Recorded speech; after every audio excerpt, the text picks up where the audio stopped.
friends, Isabel here again, and today we're going to talk about how to grow your art, level up your art, make things that you want to make, find your art style, however that manifests for you.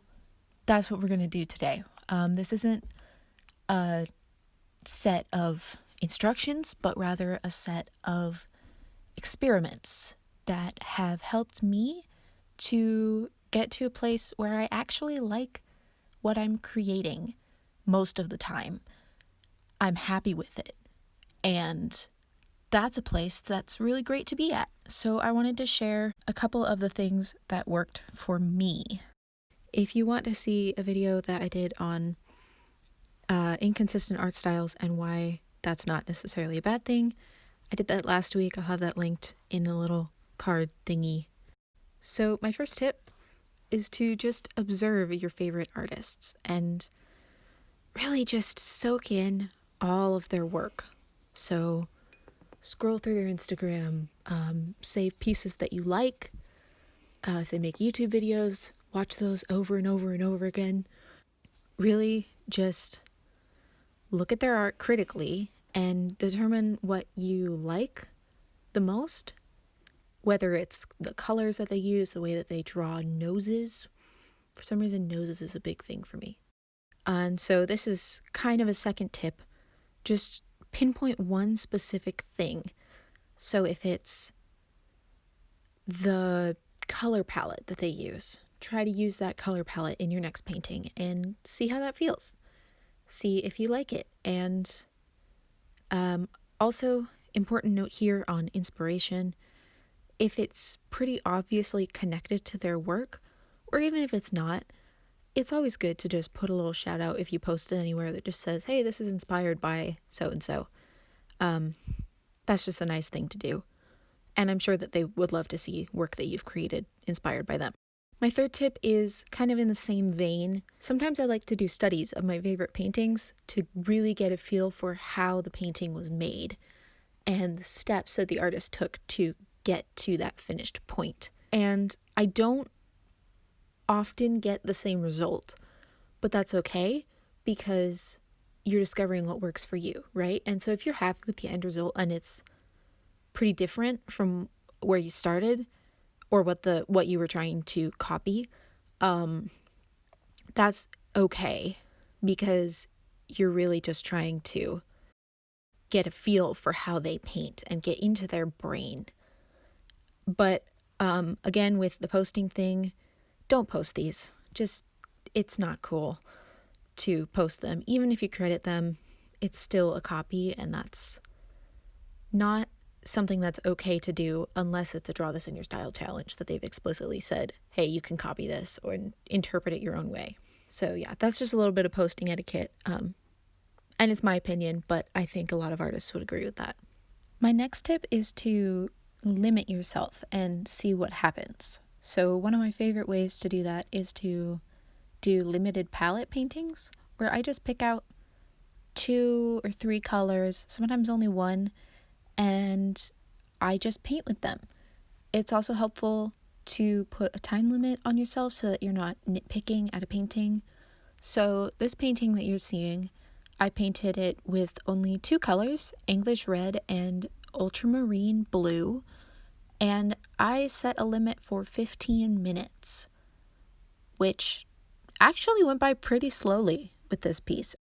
I think not having to think about mixing colors really helped speed up the process because all I had to think about was how concentrated do I want this mixture to be, and do I want it to be warmer or cooler? And that's it. So that's really helpful. And also setting the time limit just helps you, whip out the painting, get it done. In the span of this video, you could do a 10-minute painting. I think this video will be about 10 minutes. So yeah, that's really helpful for me. It also helps you to fill up your sketchbooks if that's something that you struggle with. There's other ways to limit yourself. You can also do size limitations. Be creative and see what happens. My 5th tip is to consume art in all forms. So listen to music, read books, and watch TV shows. A lot of my concepts come after I've been inspired by a book or a piece of music or a show. Usually it's like a color palette in a show will really speak to me, or a book. Neil Gaiman's books are so inspiring to me. Every time I read one of his books, I just have to keep painting over and over and over again just to get it all out of me. And in the same vein, just enjoy the art of the earth. Just take some time to sit outside and observe nature and just be. Don't listen to music. Don't, distract yourself with a book or anything when you're just sitting outside and breathing and just observing, because nature has so many cool shapes and colors and vibes. Soak in the vibes. My sixth tip is to try different media. I would not be where I am if I hadn't taken a chance and tried out watercolor. I've said this before, but I thought I was going to be a pencil artist. Nope. I tried out watercolor and I just fell in love with it. And sometimes I fall out of watercolor and I have to try different things. So pen has really been inspiring to me. Sometimes if I switch to a new media, I just need to create more with that and really figure it out. So I've been drawing with a brush pen lately, and that's similar to painting, but it's not quite the same, and that's been really inspiring to me. And don't get discouraged when you're not amazing at a medium at first. I would say you should practice with it for at least a month, as much as you can. So at least, once every 2 days, pick it up, get going with it before you put it down, and come back to it later when you've improved your art skills in other media, because those skills always carry over. All the work I did in pencil taught me a lot about values, and now I believe my values are pretty strong, and that helped me when I transitioned to painting with color. And in the same vein, watercolor has allowed me to be a lot looser.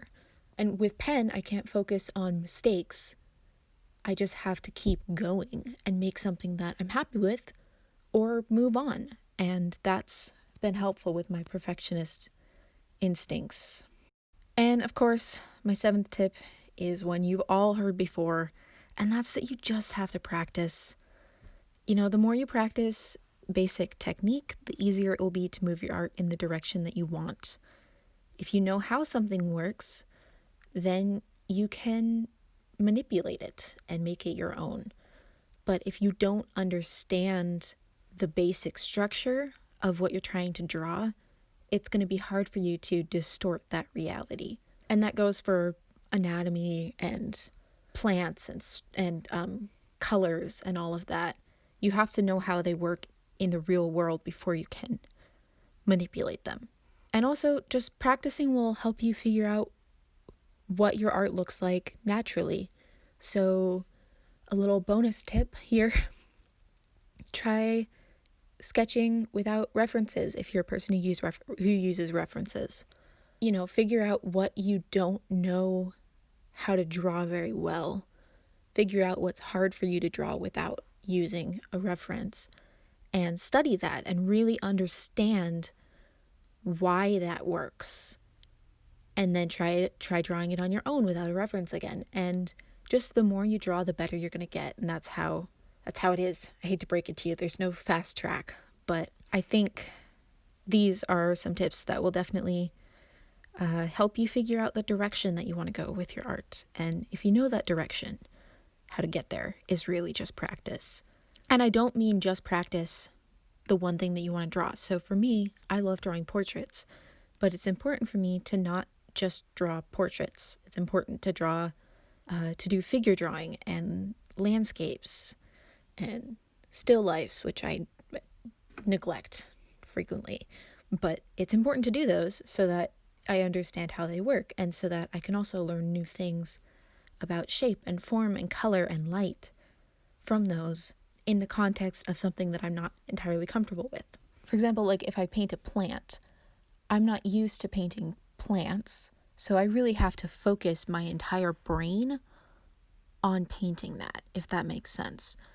And that forces me to really analyze the colors and the shapes and how light bounces off the leaves and the shadows. And then I can apply that knowledge to the things that I really love drawing, like portraits. So yeah, if any of that was helpful, if you think you're going to try out any of these, let me know down in the comments. Let me know what your thoughts are on this. I'd love to hear them. And I will see you next week. All right, bye.